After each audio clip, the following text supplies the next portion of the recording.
Hello. This video is going to show you how to upload an AutoCAD drawing as a PDF file. Now, here at Doane, we do a lot of PDFs as hand-ins. PDF is one of the most common forms of a document to be transferred because it's available on mobile devices and on computers. It's also very much a legacy type document. So, how do we convert an AutoCAD drawing into a PDF? Well, here we're going to take a look at an existing CAD drawing. Here I just pulled up one of my drawings from a student. They were working on site grading for an electrical substation here on Doane's campus. And so this was the drawing that they produced.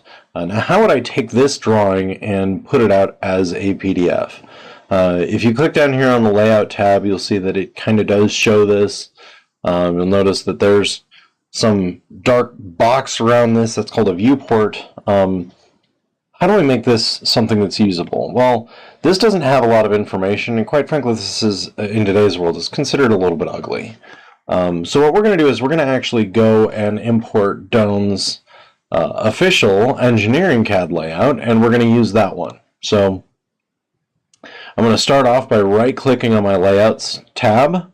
And then I'm going to go up to here and I'm going to say From Template. This is going to bring in a new layout and it's going to be using a template.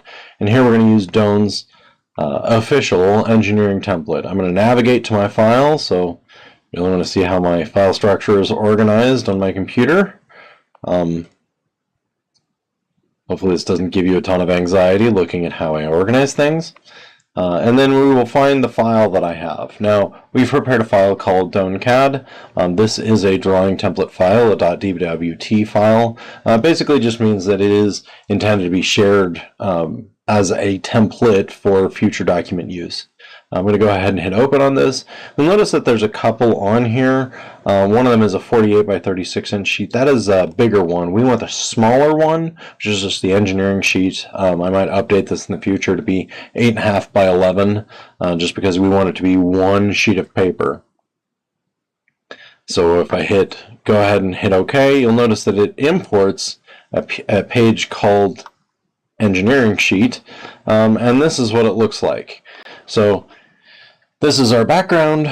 This is kind of what we're dealing with. First things first, I'm going to right click on this and I'm going to choose to rename this. Always a good idea to have layouts that have the names that you want them to have.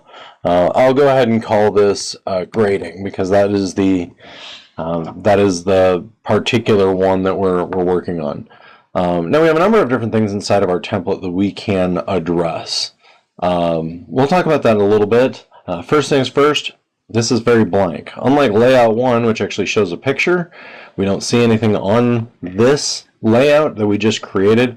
We're going to have to add a viewport. So to do that, we're going to have to go up to the Layout tab up here at the top of the screen. We're going to go ahead and click on New. Oh, we're going to click on Rectangular Viewport.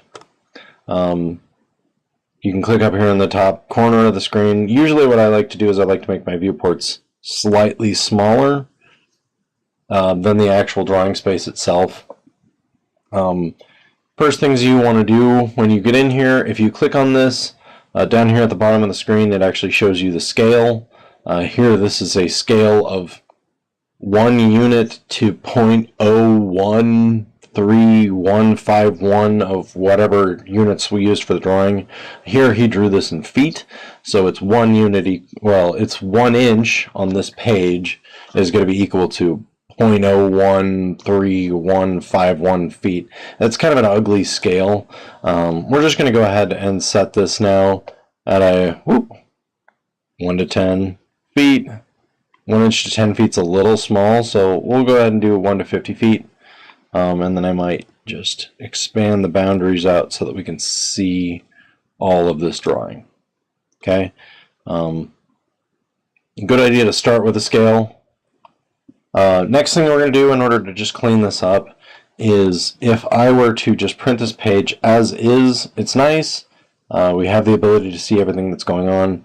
Unfortunately, the one thing that we're struggling with is that this black line shows up, we're kind of picky about how things are actually presented.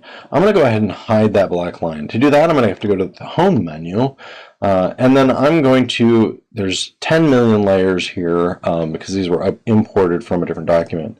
I'm going to go to the Layer Properties Manager, and I'm going to add a layer real quick. This is what I do for most of my drawings, just to make sure that I have a layer that I can print from.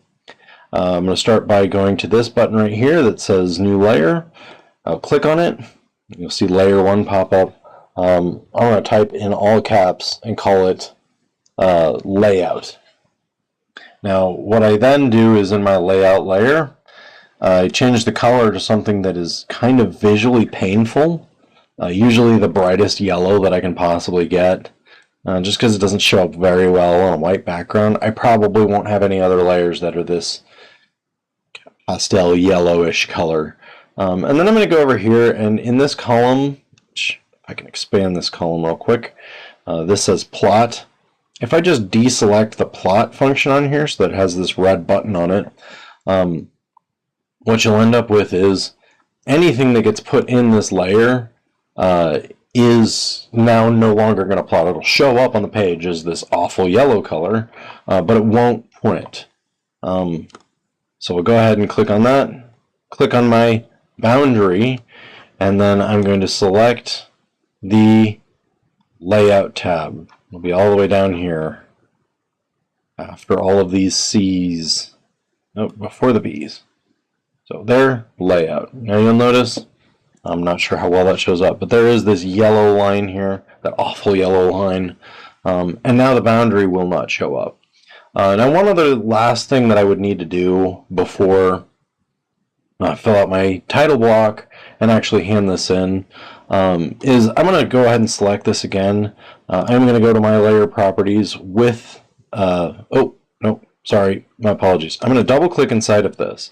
This is going to enter something called paper space. No, model space. I was in paper space before, I'm now in model space. Here I can actually edit the drawing. Every one of these things is selectable. While I'm in here, inside of model space, inside of this, I'm going to go ahead and select which layers show up on my viewport itself. So to do that, we do have a button here. It's in what's called the viewport freeze layer. This shuts it off just for this viewport to make it so that I can control which ones are going to be output. Now I'm going to turn off some of these C's by clicking the viewport freeze. You'll notice there's kind of a frozen icon next to it instead of a sunlight icon. Just because I don't want any of the C layers to show up on this. Anytime you're in a viewport and you only want specific layers to show up, this is how you would do it, is just by going in, editing the viewport, changing which layers are frozen and which ones are visible. There's a lot of C layers. We should have, yeah, you know what, that's good enough for display purposes. Then I can X back out of here, and I'm still in model space, and I'm still at my scale. I don't want to screw anything up. I don't want to pan this. I don't want to do anything. There's two ways that I can get out of here. Number one is I can type a command that is PSPACE. It's P space. That takes me back into paper space. That's one way. Another way is if I double click back in here to get back into my model space, I can also double click anywhere outside of this window. Now if you're ever stuck where you're zoomed in too far and you can't see anything that's outside of the model space, you're going to have to use your PSPACE or your P space command to go back to paper space. Okay, now that we've set up what layers we want to output, we've changed our background, we've established our scale. The last thing we're going to do is, this is our title block. I'm going to double click on this. This is going to give me all of the different fields that are available inside of my title block for changing. Okay, we have class name here. For those of you in EGR 210, you don't need to change that. What are the units? We're doing it in inches. If you want to do this in feet, you want to do this in architectural units, you want to do this in meters, you can change that value. Right now the drawing scale is 1 inch equals 50 feet. So for the value, I'm going to change that to 1 inch to 50 feet. We set that in the viewport, we'll stick with it. Here, initials, I'm going to change the initials to my initials. caps lock on. And then page number here, since I'm only doing one page, and my one page doesn't have any specific page name, I'm just going to call this 1 of 1. And I will then hit OK, and that's all my fields. Now from this page, if I right-click here, I can then go to Plot. And this will allow me to plot as a single sheet my PDF file. I'll have to go to my plotter printer, select a here Microsoft PDF or AutoCAD PDF. We'll do that, and then